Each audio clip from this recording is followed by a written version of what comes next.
Hello and welcome to the channel. My name is Annalisa and this is going to be a vlog for a Skoden readathon, which is an indigenous readathon created by Native Lady Book Warrior. This is specifically going to be for the middle of the bingo board, which is the 7-day challenge, which the challenge is to read only indigenous lit for 7 days in a row.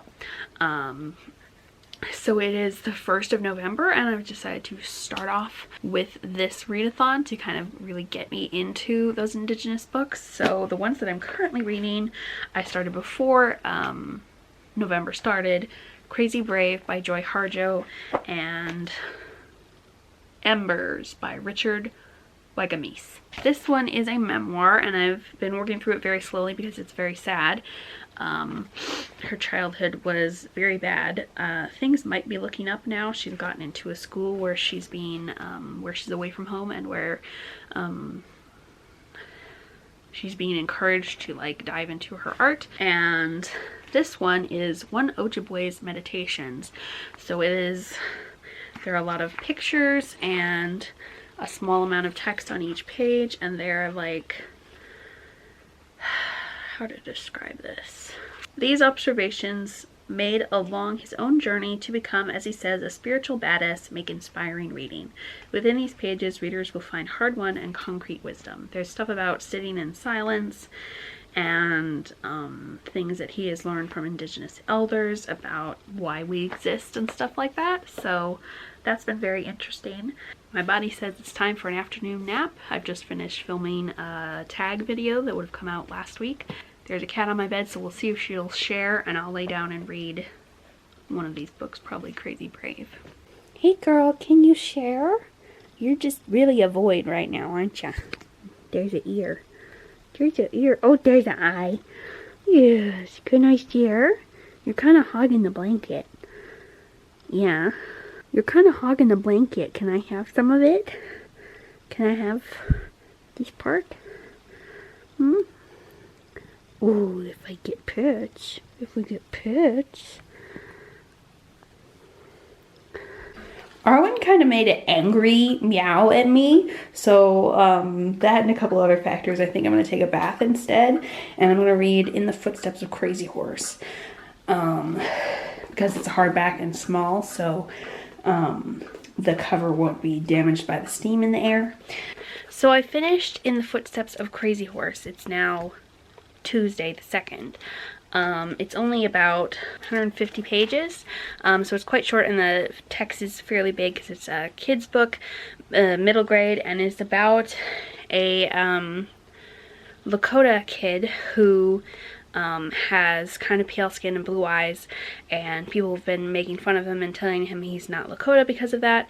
And so his grandpa takes him on a tour of places that Crazy Horse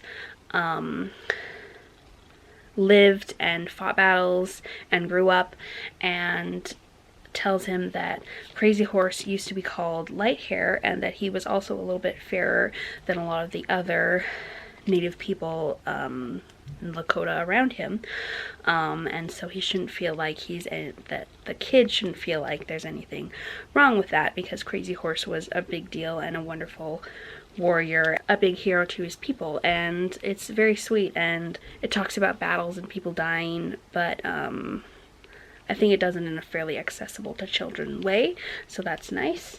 I also went to physical therapy this morning for my back pain. It's not really doing anything, but I have to complete this to move on in my treatment for back pain journey. But I also stopped by the library, and so this is my library haul. Only one of them, Res Dogs, is for the readathon. Then we have 2 by Justina Ireland because I want to read more of her backlog. Then The Ogress and the Orphans, which I heard recommended, and Light from Uncommon Stars, which I've heard is really good as well. And then the rest of my options that I have for this week are The Sisters of Neversea, Summer of Bitter and Sweet, Red, White, and Whole, The Roundhouse, Macoons, and Res Dogs. And this one and the 2 I was currently reading earlier need to go back in 2 days. So this one might not get read, but the other 2 probably will because they're short. This is the view out my window. This is our pretty maple tree. I think it's called the sunset maple. That's very nice. And there were more leaves on it yesterday. We had a big windstorm. The sheets are currently being washed, so Sam is laying on the clean mattress. Yes.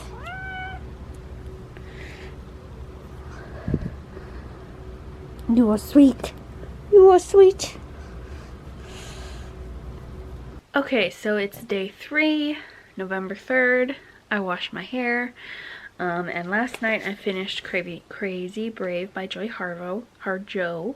And as I was saying, I was getting into a happier part where she wasn't at her home anymore, but and she had some really interesting art school experiences, but as tends to happen to people who have bad home lives, even when they get out of that situation, they still have trouble with relationships because they didn't have good role models for that growing up. So she has a few more troubled relationships, and this is basically her journey to being okay, and at the point where she's starting to be okay is where the book ends. So we don't get a lot of happy stories, but there were a lot of very interesting ones, and there was some stuff about banding together with other women, how helpful going to art school was, and how getting scholarships for that was really important for her. She never would have been able to go. So a lot of sad stuff, but also a lot of how art is really sustaining and helps people process pain and bad things that have happened.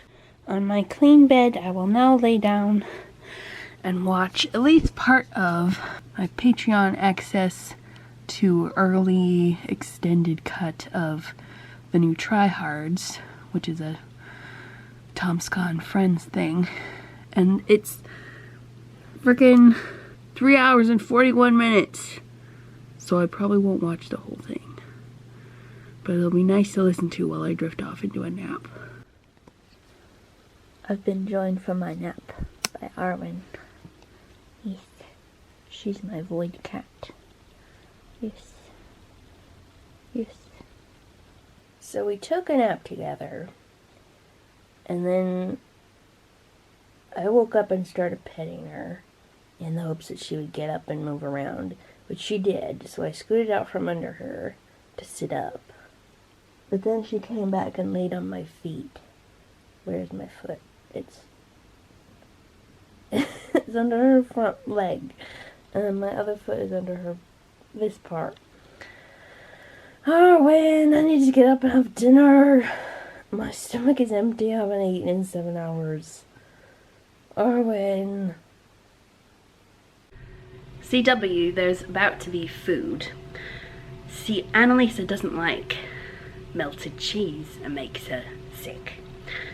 But I found that if I microwave it until it does this bubbly thing, it changes the texture. Yes, Arwen. That's not Arwen. She followed me out. It's Frodo. Yes, Frodo. Wow, it will not focus on him. He's going out to the food. Anyway, if you cook it till it does this in the microwave, it changes the texture, and then it's an acceptable texture. You just cook it extra, and then you put some sour cream with it. Remember that big, pale peach-colored gourd that was in my garden? Well, this is the inside of that. I'm gonna scoop it into here and add some sugar and butter. Are you my cuddle bug this morning? Yes. My little cuddle bug.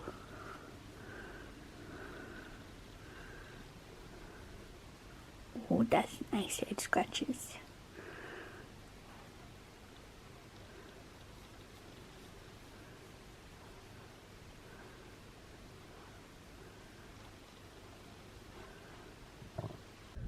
Yes, Frodo? Yeah? Would you like to come in? Maybe you should use the cat door I made specifically for that. Oh yeah, it works, doesn't it? You're a dork. So it is the 4th, And today I have babysitting to do from 4 o'clock to 8 o'clock. So since a lot of that's going to be good for reading time and the rest of it is going to be distracted taking care of kids, I'm going to just veg until it's time to go. It's like 1 o'clock now, so I'm going to relax until then, and I'm going to watch more Tomska and Friends videos while crocheting the tops of these mushrooms. I'm going to make them white stalked with the red tops and then put white spots on top with felt, and they'll be very cute. Okay, so last night I went babysitting. It went pretty okay until the last 15 minutes when the kids kind of got really high energy all of a sudden and started running around and crashing into each other and yelling and all sorts of stuff like that. But also there was a kitten there. If I'd known about the kitten I would have taken the camera, but it is a kitten that they rescued from their grandparents' house where it wasn't getting medical attention. It was just sort of, you know, a stray cat that they fed, and he needed some antibiotics for his eyes, so now he's gotten medical attention, so that's great. But now they have a kitten and he's so cute. He's got a little splotch on his nose. I read Res Dogs while I was there, and I got quite a bit of it read because it's written in verse, and this is a pandemic book about a girl who is isolating with her grandparents on a reservation away from her parents in the city because she happened to be there when COVID-19 hit. And so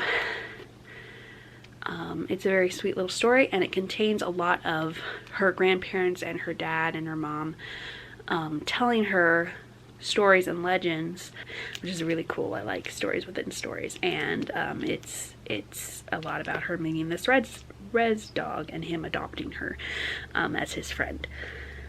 It's very sweet, and I kind of cried at the end. Then I finished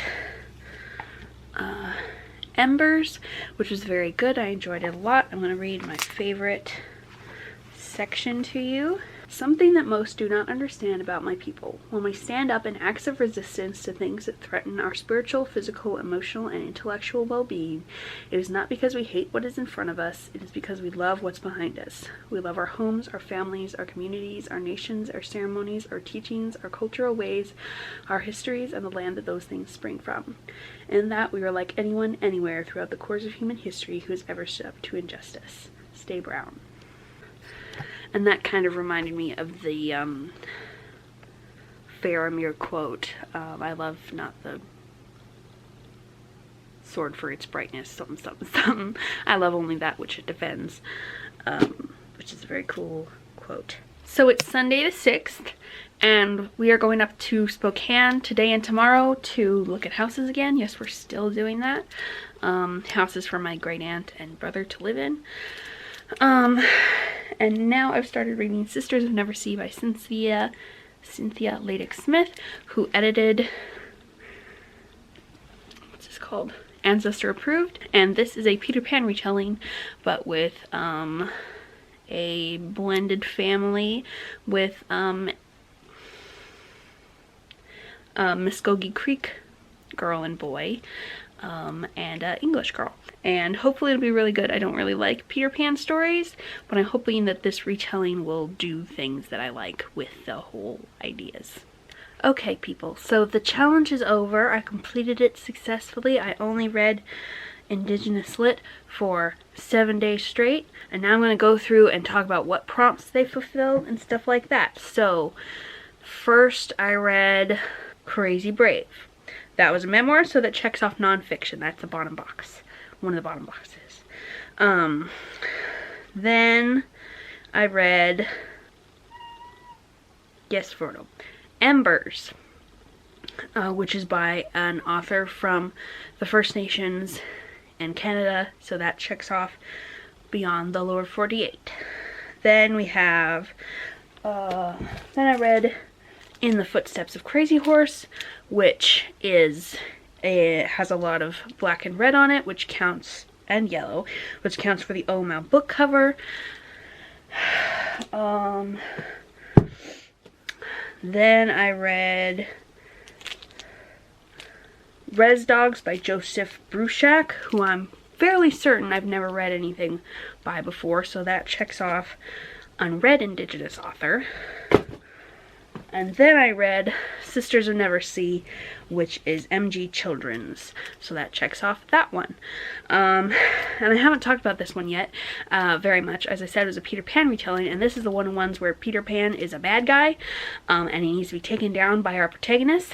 And I really looked forward to and enjoyed the entire process of the children dealing with Peter Pan and with all of the other residents of Neverland. And I also like the world building that went into how the author came up with how Neverland would work and the different creatures that are based on some previous retellings of Peter Pan that are also different and original.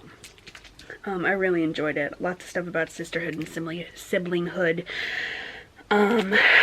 and found family, and how stories can be reclaimed, and stories that had nasty stuff about Native peoples can be reclaimed by Native people to be better. So I completed 5 books this week, so that's quite a few for a week, although a lot of them were quite short. But yeah, I really enjoyed my time, and I'm really glad that I did it. Also, while we were up in Spokane, it snowed, which I have a little footage of, and we found a couple of houses that we like, so we might be moving forward with that, or we might not. Depends on whether things actually work out this time around. If you would like to leave an emoji this week, how about a dog for Res Dogs? And thank you so much for watching, and I will see you in the next video. Bye!